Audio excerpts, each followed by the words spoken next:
Halo anak-anak, kita akan ketemu lagi dalam pembelajaran tata surya. Tata surya ini cukup banyak yang perlu kita pelajari. Tapi kali ini kita hanya akan mempelajari 3 bagian saja, yaitu lapisan matahari, asteroid, dan rotasi bumi atau perputaran bumi pada porosnya. Sebenarnya apa toh yang dimaksud dengan tata surya? Kita tahu bahwa tata surya itu adalah susunan benda-benda yang ada di langit. Terdiri atas matahari. Matahari itu sebagai pusat tata surya. Lalu ada komet, ada meteoroid, dan asteroid. Komet, meteorit, dan asteroid ini mengelilingi matahari. Mari kita pelajari satu persatu dari benda-benda langit tersebut. Nah, ini adalah matahari. Kalau kita lihat seperti ini, nah, ini matahari yang bercahaya. Nah, ini ada lapisan-lapisannya. Nah, matahari itu sebenarnya adalah bintang. Kenapa bintang? Karena dia sebagai sumber cahaya yang berupa bola gas panas dan bercahaya yang menjadi pusat sistem tata surya kita. Nah, bumi ini ada 4 lapisan. Lapisan yang paling luar itu namanya adalah korona. Saat ini juga anak-anak mengenal istilah corona ya, tapi kan coronavirus. Nah, ini corona yang berbeda. Ini adalah korona lapisan terluar dari matahari. Mari kita lihat ciri-cirinya. Nah, ciri-cirinya ini bentuknya seperti mahkota. Ya, suhunya tinggi sekitar 1 juta Kelvin. Tebalnya juga 700.000 km. Warnanya keabu-abuan hasil dari ionisasi ion atau ionisasi atom. Lapisan berikutnya adalah lapisan kromosfer. Tadi kan yang terluar bagian sini ya, lapisan korona, bentuknya seperti mahkota. Nah, ini yang ini. Nah, ini adalah lapisan kromosfer. Apa itu lapisan kromosfer? Pada lapisan kromosfer ini suhunya 4.500 Kelvin. Ketebalannya 2.000 km dan terlihat seperti gelang merah. Nah, mari kita amati bersama. Ya. Berikutnya adalah troposfer. Lapisan troposfer ini suhunya sekitar 6.000 Kelvin, ketebalannya 300 km. Sebagian besar radiasi matahari keluar, terdeteksi sebagai sinar matahari yang kita amati. Nah, kalau kita mengamati sinar matahari dan kita bilang itu sinar matahari, mataharinya bersinar, itu sebenarnya adalah sebagian besar dari radiasi yang keluar. Di mana? Ya, di troposfer itu. Bagian yang paling dalam berikutnya adalah inti matahari. Suhunya sekitar berapa ini? Banyak sekali ini, ya. Ini kalau misalnya kita menggunakan bilangan orde, itu sekitar 1,5 kali 10 pangkat 7 derajat Celcius. Nah, ini cukup untuk mempertahankan fusi termonuklir yang berfungsi sebagai sumber energi matahari. Sangat besar ya energinya. Bahkan bisa kita gunakan sebagai energi alternatif. Itu yang untuk sel surya, untuk panel surya, itu kan juga menggunakan energi dari panas matahari dan dari cahaya matahari. Benda langit berikutnya adalah komet. Mari kita lihat bentuknya. Ini juga ada pada tata surya kita. Apa itu komet? Nah, komet ini sebenarnya benda langit yang mengelilingi matahari dengan lintasan sangat lonjong. bagian-bagian komet ini ada beberapa. Ini adalah bagian inti.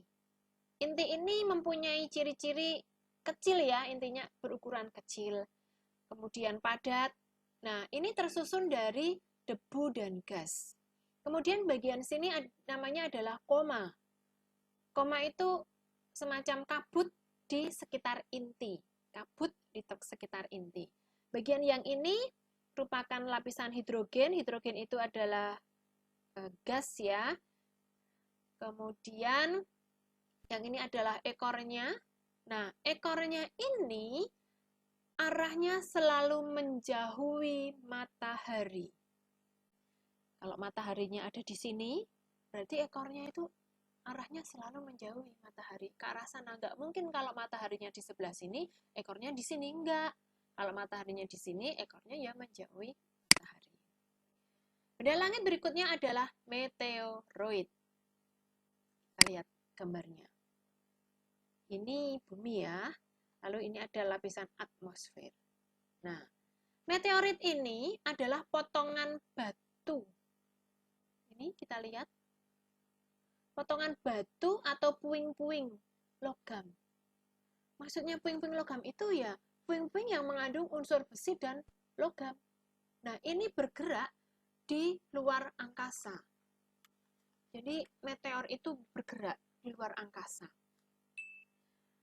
Sebenarnya kita selain meteoroid, itu kita juga mengenal ya, ada namanya meteor, ada namanya meteorit. Kalau ini namanya meteoroid. Lalu, apa perbedaan ketiganya? Hampir-hampir mirip ya. Yuk, kita lihat dulu dari yang meteorit. Ya, meteorit itu apabila meteoroid ini tidak habis terbakar oleh atmosfer bumi dan jatuh ke bumi. Jadi melewati atmosfer sampailah ke bumi, itu namanya meteorit. Sedangkan kalau meteor itu meteoroid ini yang habis terbakar oleh atmosfer bumi. Yang habis terbakar oleh atmosfer bumi. Berarti kalau meteor sampai ke bumi tidak? Nah, meteor ini biasanya kita menyebutnya sebagai bintang jatuh. Tapi ini hanya mitos ya, kalau lihat bintang jatuh, kemudian kita punya 3 permintaan, nanti dikabulkan, nah itu hanya mitos. Ya. Benda langit yang berikutnya adalah asteroid. Asteroid ini potongan-potongan batu yang mirip dengan materi penyusun planet. Jadi kecil-kecil, banyak, letaknya itu di antara Mars dan Jupiter.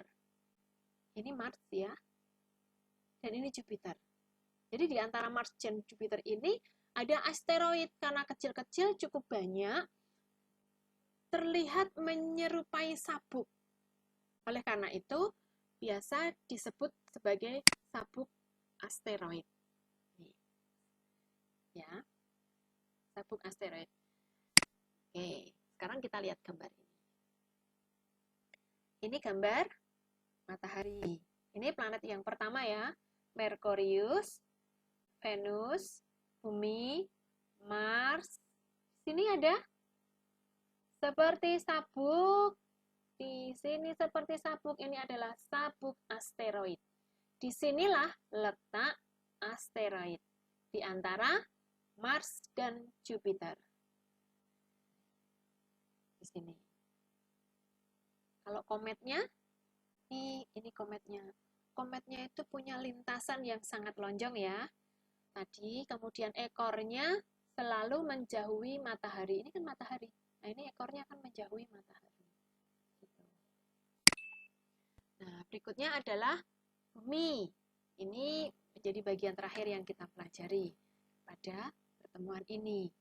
tentu anak-anak sudah mengenal, sudah familiar dengan bumi yang kita tinggali ini. Bumi ini kan planet ketiga ya, setelah Merkurius dan Venus. Kemudian bumi ini mengalami gerakan. Ada gerak rotasi, ada gerak revolusi. Apa perbedaan keduanya? Kalau rotasi, itu perputaran bumi pada porosnya. Kalau revolusi, itu perputaran bumi mengelilingi matahari. Jadi bumi itu bergerak, berputar pada porosnya, sekaligus berputar mengelilingi matahari. Itu bumi. Dan perputaran itu memiliki dampak yang berbeda-beda. Nah, kita lihat perbedaan akibat dari rotasi dan revolusi bumi. Rotasi tadi, perputaran bumi pada porosnya. Revolusi, perputaran bumi mengelilingi matahari. Kita lihat dari yang rotasi terlebih dahulu. Akibat rotasi atau perputaran bumi pada porosnya, yang pertama adalah gerak semu harian matahari. Jadi matahari sepertinya terbit dari timur dan tenggelam ke arah barat. Lalu perbedaan waktu. Perbedaan waktu Indonesia bagian barat berbeda dengan Indonesia bagian BITA gitu ya. Beda ya. Apalagi dengan luar negeri. Misalnya di Indonesia siang tapi di luar negeri masih malam. Kemudian pembelokan arah angin dan juga pembelokan arah arus laut. Sedangkan akibat dari perputaran bumi mengelilingi matahari, terjadi gerak semu tahunan matahari. Terjadi perbedaan lamanya siang dan malam, dan terjadi pergantian musim. Oke, itu materinya. Nah, anak-anak bisa mengerjakan latihan soal berikut ini. Ada 5. Yang pertama, jelaskan bagian-bagian matahari. 2. Bagian matahari manakah yang menyerupai mahkota? 3. Di manakah letak asteroid? 4. Jelaskan akibat dari perputaran bumi pada porosnya. 5. Jelaskan akibat dari revolusi bumi. Demikian anak-anak yang bisa disampaikan pada pertemuan ini. Tetap semangat dan jaga kesehatan di dalam belajar ya.